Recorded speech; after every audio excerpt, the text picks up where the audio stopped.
Hello students, class 9 के social science के history के लेसन नंबर 2 यूरोप में समाजवाद एवं रूसी क्रांति के पार्ट 10 में आपका स्वागत है।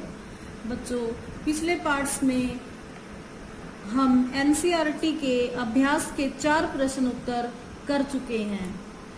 आज हम उससे आगे के प्रश्न करेंगे। प्रश्न नंबर 5, बोल्शेविकों ने अक्टूबर क्रांति के फौरन बाद कौन कौन से प्रमुख परिवर्तन किए? उत्तर, अक्टूबर 1917 की क्रांति के परिणाम स्वरूप रूस में लेनिन के नेतृत्व में बोल्शेविक पार्टी की सरकार का गठन हुआ। इस पार्टी की सरकार ने रूस में निम्नलिखित परिवर्तन किए। नंबर 1, समाजवादी समाज की स्थापना। इस क्रांति ने रूस में निरंकुश प्रजातंत्र की समाप्ति तथा विश्व में प्रथम समाजवादी समाज की स्थापना की। इसने प्रत्येक व्यक्ति को उसकी क्षमता के अनुसार काम तथा प्रत्येक को उसके काम के बदले पारिश्रमिक के समाजवादी आदर्श को मूर्त रूप प्रदान किया। प्रश्न नंबर 2, उत्पादन के साधनों पर निजी स्वामित्व का अंत। इस क्रांति ने उत्पादन के साधनों पर निजी स्वामित्व का अंत कर निजी मुनाफे की भावना को समाप्त कर दिया। बड़े उद्योगों का राष्ट्रीयकरण कर दिया गया। नंबर 3, निरंकुश राजतंत्र का अंत। इस क्रांति के परिणाम स्वरूप रूस से निरंकुश राजतंत्र का अंत हो गया और वहां समाजवादी समाज की स्थापना हुई। नंबर 4, आर्थिक प्रगति। क्रांति से पूर्व रूस की आर्थिक दशा अच्छी नहीं थी।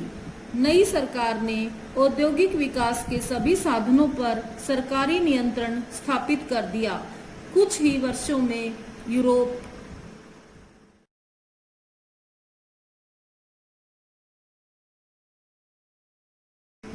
रूस यूरोप का महान औद्योगिक देश बन गया। इससे देश की आर्थिक प्रगति हुई और निर्धनता का अंत हुआ। नंबर 5, किसानों और मजदूरों की दशा में सुधार। रूसी क्रांति के परिणाम स्वरूप मजदूरों और किसानों को नया जीवन मिला। कारखानों के प्रबंध में मजदूरों की भागीदारी और उनके कल्याण के लिए अनेक कानून बनाए गए। जमींदारों से जमीन छीनकर किसानों को दे दी गई। उनके करों के बोझ को कम कर दिया गया तथा स्थानीय शासन में भी उन्हें उचित स्थान दिया गया। नंबर 6, वर्ग संघर्ष का अंत। औद्योगिक क्रांति से समाज में पूंजीपति तथा मजदूर वर्ग का उदय हुआ, किंतु रूसी क्रांति से पूंजीपति और मजदूरों के बीच चलने वाले वर्ग संघर्ष का अंत हो गया। उत्पादन के साधनों पर निजी स्वामित्व के अंत से पूंजीपति वर्ग ही समाप्त हो गया। अतः वर्ग संघर्ष का प्रश्न भी अब स्वतः ही मिट गया। नंबर 7, पंचवर्षीय योजनाओं का आरंभ। रूस के आर्थिक निर्माण के लिए पंचवर्षीय योजनाओं का आरंभ किया गया। 1921 ईस्वी में नई आर्थिक नीति प्रचलित थी। स्टालिन ने लेनिन के इस कार्य को संपूर्ण किया। पंचवर्षीय योजनाओं से देश आत्मनिर्भर बना। नंबर 8, रूस विश्व का शक्तिशाली देश बना। 1917 ईस्वी की क्रांति के बाद रूस में एक शक्तिशाली सरकार की स्थापना हुई। इसके कारण रूस शक्तिशाली देश बनकर विश्व के रंगमंच पर आया। सैनिक तथा आर्थिक दोनों ही दृष्टियों से रूस केवल यूरोप का ही नहीं अपितु विश्व का एक शक्तिशाली देश बन गया। प्रश्न नंबर 6, निम्नलिखित के बारे में संक्षेप में लिखिए। कुलक। उत्तर, कुलक सोवियत रूस के धनी किसान थे। कृषि के सामूहिकीकरण कार्यक्रम के अंतर्गत स्टालिन ने इनका अंत कर दिया। ड्यूमा। उत्तर, 1905 की रूसी क्रांति के दौरान जार निकोलस ने एक निर्वाचित संसद के गठन पर अपनी सहमति दी थी। इस संसद को ड्यूमा कहते थे। 25 फरवरी 1917 को जार ने ड्यूमा को भंग करने की घोषणा कर दी थी। 1900 से 1930 के बीच महिला कामगार। उत्तर 1900 से 1930 के बीच महिला कामगारों की संख्या में पर्याप्त वृद्धि हुई। 1914 में कारखानों में काम करने वाले कुछ कामगारों का 31% महिलाएं थीं। इन महिलाओं को पुरुष कामगारों की तुलना में कम मजदूरी मिलती थी, लेकिन 1917 की क्रांति के बाद रूस में महिलाओं को पुरुषों के समान वेतन का अधिकार प्राप्त हो गया और उनके काम करने के घंटे निर्धारित मापदंडों के आधार पर तय कर दिए गए। उदारवादी। उत्तर उदारवादी यूरोप के ऐसे लोगों का समूह था जो समाज को बदलना चाहता था। वे एक ऐसे राष्ट्र की स्थापना करना चाहते थे जो धर्म दृष्टि से सहनशील हो। उन्होंने वंशानुगत निरंकुश शासकों का विरोध किया। वे सरकारों के स्थान पर लोगों के व्यक्तिगत अधिकारों की रक्षा करना चाहते थे। स्टालिन का सामूहिकीकरण कार्यक्रम। उत्तर स्टालिन ने सामूहिकीकरण कार्यक्रम 1929 में शुरू किया था। इस कार्यक्रम के अंतर्गत किसानों से उनकी जमीनें छीनकर सामूहिक खेतों का निर्माण किया गया। इन खेतों को कोलखोज के नाम से जाना जाता था। सभी किसान सामूहिक खेतों पर काम करते थे और कोलखोज के मुनाफे को सभी किसानों में बांट दिया जाता था। बच्चों, एनसीईआरटी के अभ्यास के प्रश्नोत्तर हम कंप्लीट कर चुके हैं। अब हम कुछ शॉर्ट क्वेश्चंस करेंगे।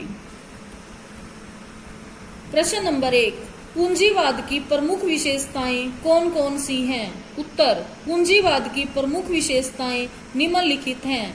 नंबर 1, इसमें उत्पादन के साधनों पर नियंत्रण निजी क्षेत्र का होता है। नंबर 2, इसमें उत्पादन पूंजीपति के अधिकतम लाभ के लिए किया जाता है। नंबर 3, मजदूर केवल अपनी मजदूरी के लिए ही काम करते हैं। नंबर 4, पूंजीवाद शोषण पर आधारित है।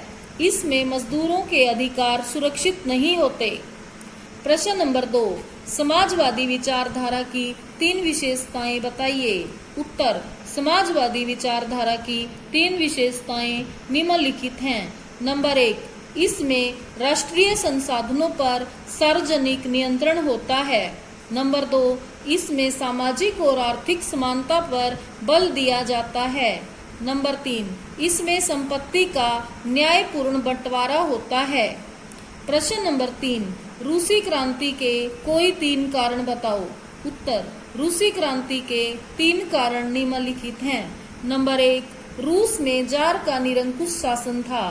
उसके अधीन किसानों, मजदूरों और सैनिकों की दशा बहुत खराब थी, इसलिए ये लोग समाजवादी विचारों की ओर झुक रहे थे।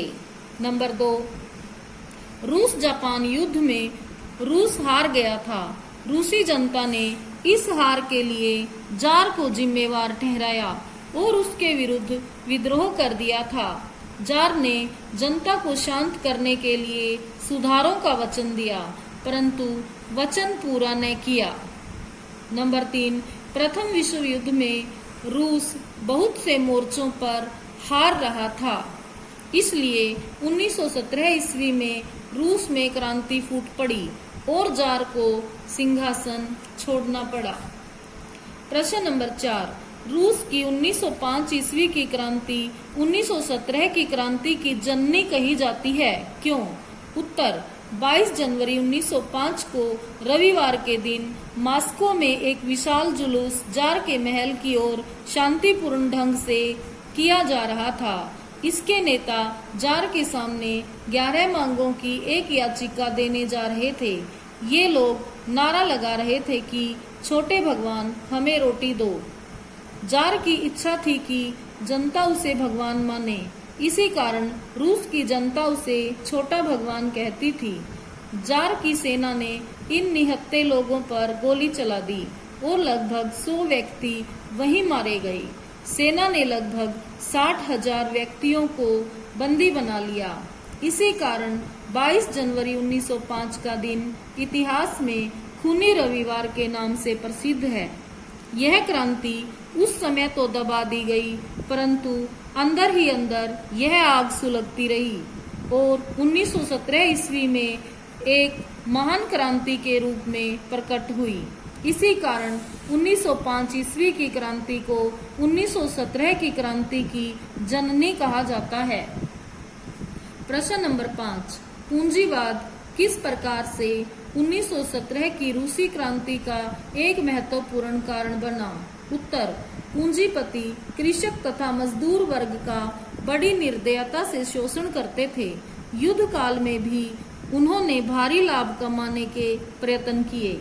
वे मजदूरों को बहुत कम मजदूरी देते, उनसे लंबे समय तक काम लेते और उन पर अपना नियंत्रण बनाए रखने के लिए सरकार पर दबाव डालकर उसे श्रमिकों के कल्याण के लिए कोई कदम न उठाने देते।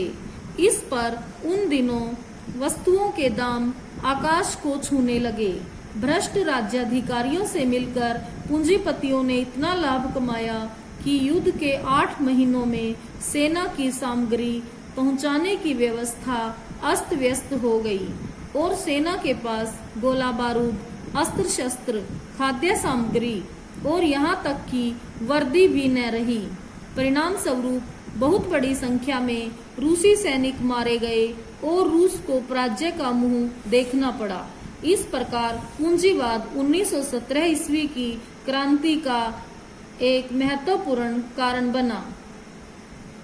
प्रश्न नंबर 6, मेनशेविक और बोल्शेविक दलों को विशेष रूप से ध्यान में रखते हुए रूस में होने वाले क्रांतिकारी आंदोलन के विकास के मुख्य चरणों का वर्णन करो। उत्तर, रूस में क्रांतिकारी आंदोलन से पूर्व 2 प्रमुख राजनीतिक दल थे, मेनशेविक तथा बोल्शेविक। मेनशेविक संसदीय प्रजातंत्र के समर्थक थे, परंतु बोल्शेविक देश में एक नवीन क्रांति लाना चाहते थे। इसी बीच यूरोप के अन्य क्रांतिकारी आंदोलनों का रूस के लोगों पर बड़ा प्रभाव पड़ा। बुद्धिजीवियों के आंदोलन से लोगों तथा कृषकों में जागृति आई। इन परिस्थितियों में मेनशेविक दल ने संसदीय प्रजातंत्र का समर्थन किया। बोल्शेविक दल ने क्रांति के लिए काम करने तथा दल में अनुशासन पर अधिक बल दिया। परिणाम स्वरूप रूस में 2 महान क्रांतियां हुई, पहली 1905 ईस्वी में और दूसरी 1917 ईस्वी में। 1917 की क्रांति लेनिन के नाम से जुड़ी हुई है और बोल्शेविक नाम से प्रसिद्ध है। प्रश्न नंबर 7, विश्व पर रूस की क्रांति के कोई 4 प्रभाव बताएं। उत्तर, विश्व पर रूस की क्रांति के प्रभाव निम्नलिखित हैं। नंबर 1, रूस में एक ऐसे समाज की नींव रखी गई जिसकी सारी शक्ति मजदूरों के हाथों में थी। नंबर 2, जागीरदारों से भूमि छीनकर किसानों में बांट दी गई। नंबर 3, कारखानों पर मजदूरों का अधिकार हो गया और वे उनके प्रबंध के अधीन चलने लगे। नंबर 4, रोटी काम करने से मिलेगी और पैसा मेहनत करने से कमाया जाएगा। इस दृष्टिकोण को अपनाया गया। प्रश्न नंबर 8, कार्ल मार्क्स कौन था? पूंजीवाद के बारे में उसके क्या विचार थे? उत्तर, कार्ल मार्क्स एक जर्मन दार्शनिक, अर्थशास्त्री तथा वैज्ञानिक समाजवाद का प्रणेता था। उसके पूंजीवाद के विषय में निम्नलिखित विचार थे। नंबर 1, पूंजीवादी समाज विशेष रूप से औद्योगिक समाज है। नंबर 2, पूंजीवादी समाज में पूंजीपति मुनाफे का संचय करते रहते हैं तथा मजदूरों की स्थिति की ओर कोई ध्यान नहीं देते।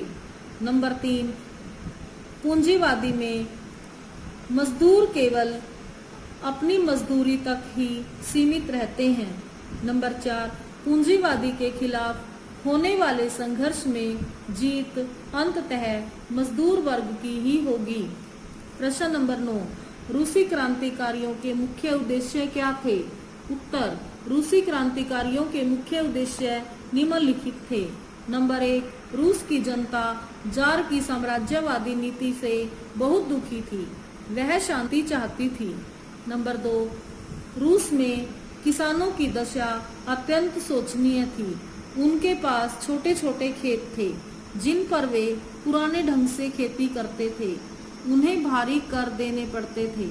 वे इस दीनहीन दशा से छुटकारा पाना चाहते थे। इसलिए क्रांति के बाद नई सरकार ने जमींदारों और चर्च से भूमि छीनकर किसानों में बांट दी। नंबर 3, पूंजीपति मजदूरों को कम से कम वेतन देकर अधिक से अधिक काम लेते थे। उनकी दशा बड़ी चिंताजनक थी। उनमें असंतोष बढ़ता जा रहा था। वे कारखानों में अपनी भागीदारी चाहते थे। इसलिए क्रांति के बाद कारखानों का नियंत्रण उन्हें सौंप दिया गया। नंबर 4, लेनिन ने रूसी साम्राज्यों को राष्ट्रों का कारागार कहा था। रूसी साम्राज्य के अधीन गैर रूसी जनगण अपनी आजादी के लिए चिल्ला रहे थे। इसलिए क्रांति के बाद सभी जनगणों को आत्मनिर्णय का अधिकार दे दिया गया। प्रश्न नंबर 10, क्रांति से पूर्व रूस की राजनीतिक स्थिति का वर्णन कीजिए। उत्तर, रूस में जार निकोलस द्वितीय के शासनकाल में क्रांति हुई। उसका शासन निरंकुशवाद पर आधारित था। वह राजा के दैवी अधिकारों में विश्वास रखता था। वह निरंकुशता को बनाए रखना अपना पवित्र और परम कर्तव्य समझता था। उसने प्रगति शब्द के इस्तेमाल पर भी प्रतिबंध लगा रखा था। उसे केवल अभिजात वर्ग तथा उच्च पादरी वर्ग का ही समर्थन प्राप्त था। विशाल रूसी समाज की शेष जनता उसके विरुद्ध थी। जारों का अधिकारी वर्ग अयोग्य, अकुशल तथा भ्रष्ट था। अधिकारियों का चयन किसी योग्यता के आधार पर न होकर वरन सुविधा भोगी वर्गों से किया जाता था। बच्चों, आज हम इतने ही शॉर्ट क्वेश्चंस करते हैं। धन्यवाद।